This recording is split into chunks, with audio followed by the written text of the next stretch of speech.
Būvniecības līgums, kā jebkurš līgums, nosaka pušu, pasūtītāja un izpildītāja savstarpējās attiecības. Būvniecības procesa posmi ir cieši savstarpēji saistīti, un viena būvprocesa laikā pieļauta kļūda radīs daudzas tehniskas un juridiskas problēmas, kuru risināšana ir darbietilpīga un tiešā veidā negatīvi ietekmē termiņus un finansējumu. Tādēļ būvniecības līgumā būtiski noteikt precīzus uzdevumus, atrunāt riskus un risinājumus problēmu situāciju gadījumos, kā arī būvniecības termiņus un garantijas. Šajā video par to, kā notiek būvniecības process, ar ko ir jārēķinās un ko ņemt vērā.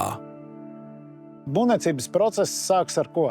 Ar ieceri. Proti, mēs esam nolēmuši, ka mēs vēlamies renovēt, atjaunot savu dzīvojamo māju. Tālākais darbs faktiski ir plānošana un informācijas izziņa. Tātad tas ir ļoti svarīgs būvniecības procesa stadijas. Tad mēs izpētam, mēs sākam plānot, ko mēs darīsim. Tā skaitā mēs izvēlamies arī, ar kādām projekta realizācijas metodēm mēs to darīsim. Tad ir klasisks būvdarba līgums, kur atbildība uz pasūtītāja noguļās gan par izpētēm, gan par būvprojektu izstrādi, gan par ekspertīzes kvalitāti, gan arī par būvuzraudzību. Tā ir visa pasūtītāja atbildība. Un tas nozīmē, ka pasūtītājs par visu šo te speciālistu kļūdām un darba rezultātu atbild pats ar savu maciņu.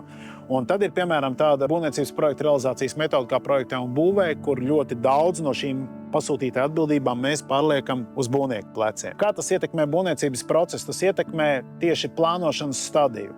Cik lielā mērā mēs sākotnēji plānojam paši, protams, piesaistot konkrētos speciālistus, un cik daudziem mēs jau uzticam tā lielākā darba veicējiem, proti būvniekam. Un tā ir viena lieta. Otra lieta, kas ir ļoti svarīga, ka tad, kad mēs nonākam līdz līguma izstrādei, tad mums ir jāsaprot, ko un kā mēs šajā līgumā iestrādāsim, proti, kāds būs līguma priekšmets. Un atkal, ja tie ir būvdarbi, tad līguma priekšmetu faktiski veido būvprojekts un visa cita tehniska rakstura informācija, kuru jūs apvienojat un pievienojat pie līguma, un tad veidojat uz tā bāzes, tātad tiesības, visu pušu tiesības, pienākums, atbildības. Savukārt, ja tas ir projektē un būvē, tad līgumā varbūt ir nedaudz grūtāk vai neierastāk veidot cenas noteikšanas mehānismu, jo virkne cenu ir indikatīvs. Tāpēc, ka mēs neesam izstrādājuši būvprojektu, bet mums ir jāiedod kaut kāda indikatīva cena, kas būs tā maksimālā cena, par kuru mēs šo būvu savadīsim kārtībā.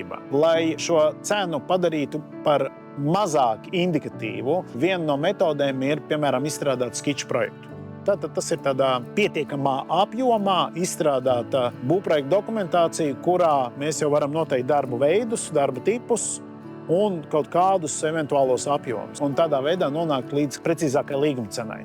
Tādos klasiskos būvobjektos vienu reizi nedēļā sanāk uz sapulcēm būvniecības procesa dalībnieki, tad būvprojekta autors, būvnieks, būvuzraugs. Viņi apspriež to, kas ir padarīts, kas vēl būtu jādara. Tā skaitā viņi apspriež arī problēmas, kaut kādas neatbilstības, kas ir konstatētas objektā. Ja tās ir tādas saucamās iknedēļas sapulces. Normāli būtu, ja būtu arī progresa ziņojumi, kas parasti ir reizi mēnesī, un progresa ziņojums jau parāda faktiski to, cik ļoti mēs turamies tajos laika un naudas un visos citos rāmjos, ko mēs paši sev esam caur līgumiem nolikuši par izpildes uzdevumu. Tad ar to pilnībā pietiek, lai jebkurš iedzīvotājs izlasot šo informāciju varētu iegūt tādu pietiekamu pārskatu par to, kas notiek ar viņa māju, kurā viņš dzīvo.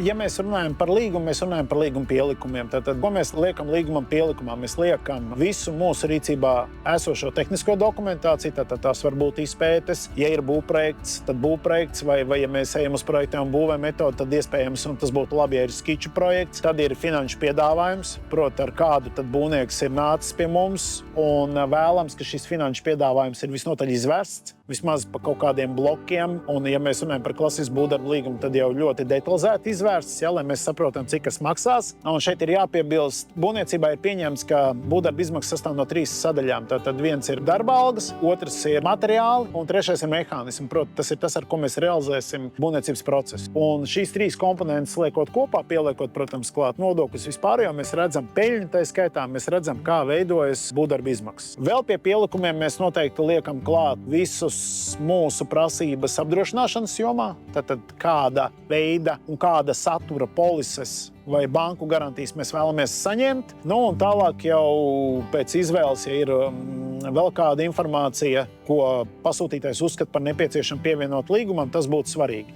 Cita starpā es jums piebildīšu, ka tad, kad mēs renovējam mājas, mēs nerunājam, ka pļavas vidū stāv viena māja un apkārt nekā nav. Protams, skraidus tirnas un nekā cita. Mēs runājam par to, ka apkārt arī ir apbūve. Ļoti svarīgi plānošanas laikā ir izpētīt un uzzināt, kādā stāvoklī atrodas apkārt esošās mājas, un pieņemt lēmumu, vai mēs ar saviem plānotajiem būvdarbiem atstāsim ietekmi uz apkārt esošu apbūvi. Un ja mēs saprotam, ka šādi riski pastāv, tad arī līgumā būtu jānosaka un jāatrunā veidi, metodes, kā mēs šo kontrolējam un ar kādiem mēs arī realizējam būvdarbus. Tātad šī ir tā saucamā UC informācija un cita informācija, kuru mēs liekam klāt, lai darītu zinām būvniekam un visiem pārējiem būvniecības procesa dalībniekiem, ar kādiem riskiem viņiem ir jārēķinās, lai pēc tam kaut kādā būvdarba gaitā nebūtu tā, ka viņš saka, es to nezināju, tāpēc tā nav mana atbildība. Tātad, faktiski tas ir tas svarīgākais. Kvalitātes prasības, progresa ziņojumu formas, arī to visu mēs varam pievienot.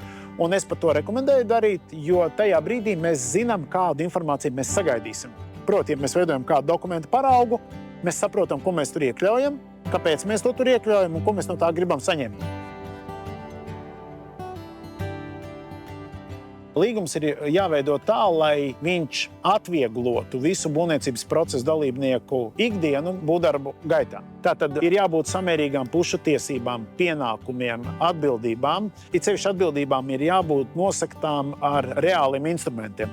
Piemēram, ļoti bieži pie renovācijas ir redzēts, ka mēs ļoti formāli attiecamies pret apdrošināšanu. Un mēs zinām, ka ir cilvēciska apdrošināšana un ir finanšu riska apdrošināšana. Un ir ļoti svarīgi apzināties, ka tad, ja jūs kādam maksājat naudu, tad jums ir jābūt pārliecinātiem, ka šī nauda tiks izmantota pareiziem mērķiem. Un ko tas nozīmē? Tas nozīmē, ka mums ir jāapdomā līgumā tādi noteikumi, kas precīzi apraksta, tātad, ja mēs dodam avansu, kādi ir tie apdrošināšanas nosacījumi, kurus mēs vēlamies saņemt pretī un no kurām apdrošināšanas sabiedrībām vai bankām.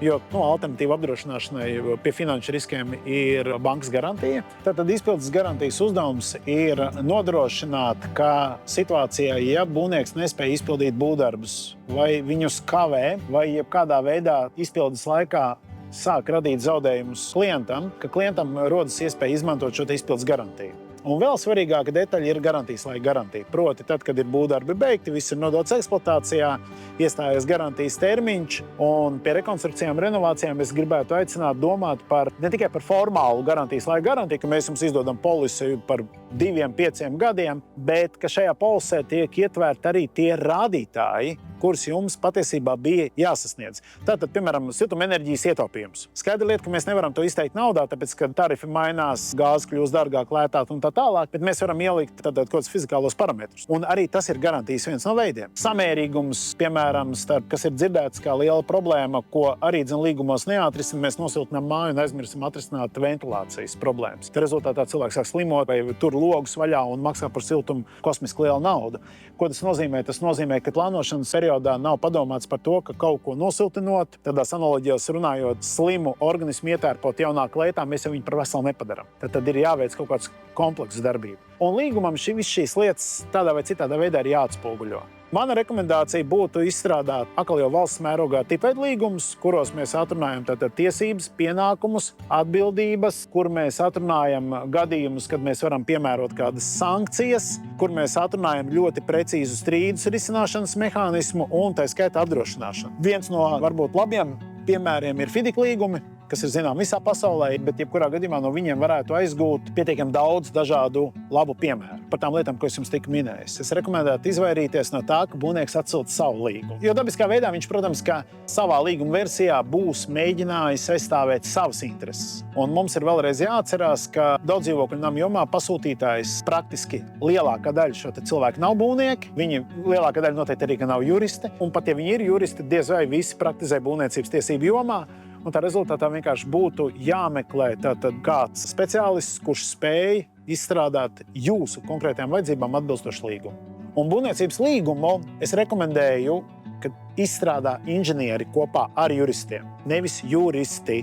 Jo jums ir jāsaprot, ka šis līgums tātad nodrošinās reālā laikā, reālu darbību, atspoguļošanu tiesībās, pienākumos, atbildībās. Tātad necenšaties meklēt Googlā šos te paraugus, necenšaties prasīt būvniekam, necenšaties zvanīt kaimiņienei Ilzei, kurai kaut kas kaut kur ir būvēts, bet cenšaties piesaistīt speciālistu, kurš saprot, par ko ir runa, kurš spēj jums apstāstīt jūsu riskus, kurš spēj aprakstīt un izveidot līgumu atbilstoši projekta realizācijas metodei, un tad jau tas līgums būs gana efektīvs. Visām darbībām termiņi. Pat ja tās ir negatīvas darbības, proti strīdi, tad līgumos būtu jāatrunā termiņi, no kura līdz kuram mēs risinām jautājumu un jābūt aprakstītam, kā mēs to darām. Kas ir tas, ar ko mēs risinās? Būvniecībā jums ir jāsaprot, ka jebkurš strīds faktiski tā vai citādi robežojas ar kvalitāti, ar kaut kādu resursu izmantošanu. Tad mums ir jāpiesaista eksperts. Kur mēs meklēsim šos ekspertus? Ja tas ir līgumā atrunāts, mums vairs nav iespēja par šo polemizēt. Mēs vienkārši zinām, mums ir jāiet pie Pētera, un viņš mums dos savu ekspertu slēdzienu. Tas ir tādas svarīgas man šeit detaļas.